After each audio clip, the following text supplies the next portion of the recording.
It's too late. The market is too saturated. It's already been done. It's already been said. That's another lie that I definitely told myself a couple of times, and I see my clients tell themselves all the time. Again, I will never, ever, ever tire of reminding you that the most powerful lies are the ones that have some truth in them, and this is one of them. The truth in this is that if you're a first mover, if you're the first or one of the first people to be at the beginning of something that's trending or something that's becoming really popular that there's going to be a lot of demand for. If you're one of the early people and you do a good enough job, you're going to skyrocket pretty quickly and you're going to be remembered for a very long time unless you fuck it up. Right? Unless you mess up, you're going to be the OG of X. And it's really, there is something to be said for being the first person to do X if X becomes something that more people desire. It's like people are always going to go back to the earlier people, the ones who have been longer in the game. They seem like they have more experience and all of that stuff. So I'll use coaches as an example. By the time they get to the internet, by the time they decide they're going to bring, let's say, something to do with personal development, okay, and they want to help people with their mindset, or they want to help people with, they want to make an impact. There's a million and one person talking about these topics. If they want to talk about spirituality, again, there's a million and one person who's been talking about spirituality for the longest time. If it's creativity, don't even get me started. That's even like, there's even more giants in there. And so like wherever you go, there's a good chance that there's going to be people who have been there before you, who have planted the flag and said, okay, we're here. And their name, they're known, they're talking about the things that you want to talk about and people are listening to them. And there's nothing you're going to say that's going to be new or that different. You may, but you may not even have people listen to you, especially in the beginning. You're going to hear crickets. So you're going to probably hear crickets, whether you talk about things that other people talk about or you talk about new things. Generally, that's how it happens in the beginning. It doesn't mean that that's because the market is too crowded and it's too late and there's no place for you. That's not what it means.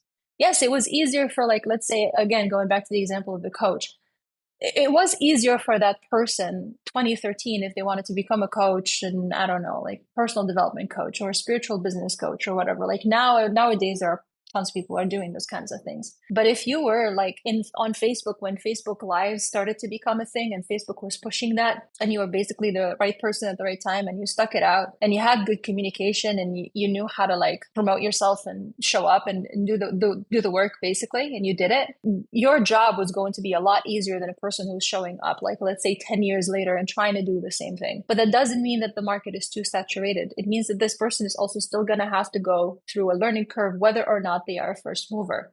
Whether or not you're one of the early people, there's a really good chance you're going to have to put in a lot of effort for a long time and probably not get paid or not get paid much a lot of times, and you're going to hear crickets and you're going to put content. It's the truth. Maybe like that's not what people want to say, especially if they're selling you things to do with like helping you achieve those kinds of results or experiences in your life, because everybody wants to tell you that it's so easy and stuff. It gets to be easy in a different way. It gets to be easy. That's true. It gets to be easy, but that doesn't mean easy doesn't mean devoid of any effort. The path of least resistance is not the path of resistance free. There's still going to be some resistance, but it's the least amount of resistance. So there's a way to make things easier on your system, but expect to put in, here's the bottom line, expect to put in some work that you may or may not be rewarded for. Your hard work isn't necessarily always going to be compensated, is what I'm trying to tell you.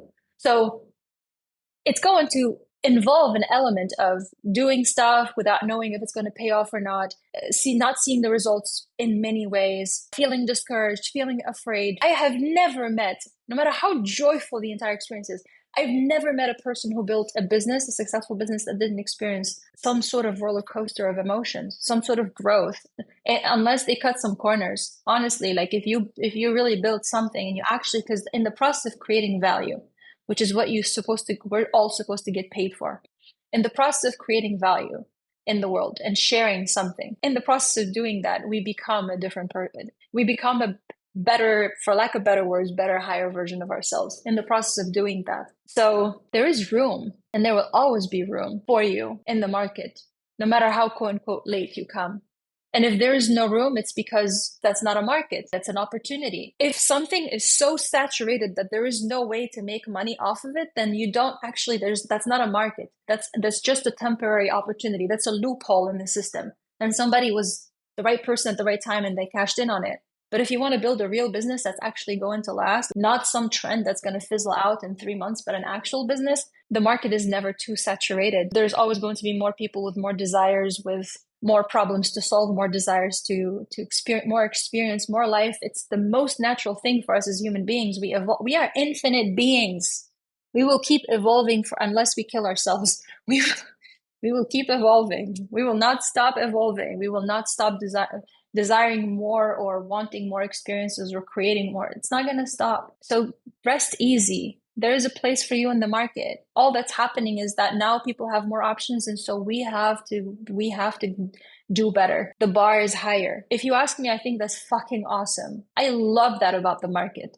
I love the fact that there is so much variety and choice. Because for me as a buyer, that means I don't have to choose something. I get to choose something because I want to. And I'm happy when I see new people or have the courage to say, the reason why I feel called to do this is because I have something new and different and better to present. It's not better for everyone, but for some person, it's going to be better. I've had people tell me that they thought about how much they wish they could find somebody who can help them with their business and in a way that works this specific way, which is the way that I am doing. They were hoping for that. I'm like, but there are tons of people who were doing similar things before I even discovered that this is what I wanted to do. There are tons of people out there who are also talking about doing business in alignment and marketing in alignment, and or spirituality or mindset or business or marketing or personal branding or content creation, whatever the heck you want to talk about, whatever I talk about.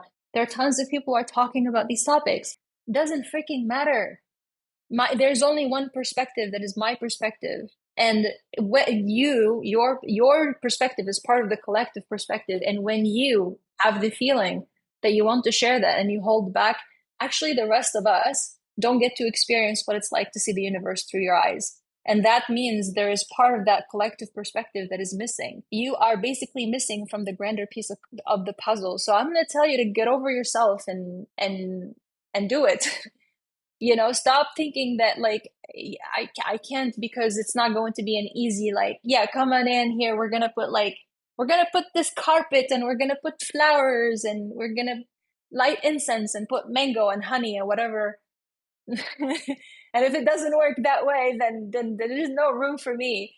No, like there is room for you. Your place is safe. There is a place for you in the market, but there's a little bit of more competition maybe that's required. And when I say competition, I don't mean like you have to compete against people in the traditional sense of the word. What I mean is competition is in there is higher standard. I think this is something that spiritual people a lot of times kind of shy away from. And I think honestly, no offense, you guys, but I think we're kind of living a little bit in La La Land if we think there is no competition. Because yes, there's no competition in that traditional sense of the word. But the truth is, there is, of course, competition. It doesn't matter how much people love you. They're looking at other options. They're comparing you with someone else. They could be loving your content, loving your content, and thinking about you as one of the other options. Even though you are unique and there's nobody like you. And they're thinking of other options and they're looking at other options and they're comparing you. And you may think to yourself, well, I don't want those people. And I recognize that definitely my ego thought that and felt that at some point in my own journey. And then I was like, holy shit, those people are actually some of my most amazing clients. Some of them, a lot of them, are people who have compared me to other people and have even told me, hey, I'm comparing you to so and so.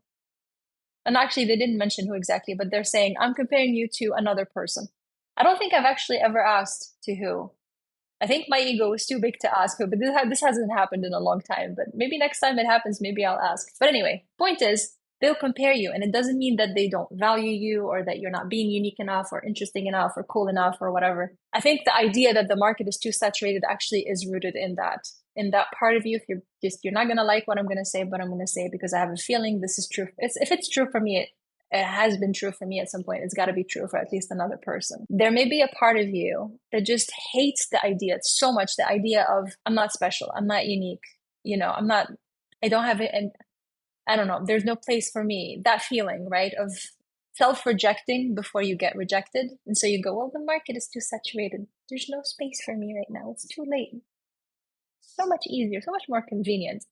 Just To just hide. And I'm here to help you not do that. I'm here to help you not hide. Don't hide. Don't hide. This is what happens when I don't script my videos and don't even think about what I want to say. I'm sending you love, and I'm going to exit before I embarrass myself. Love you.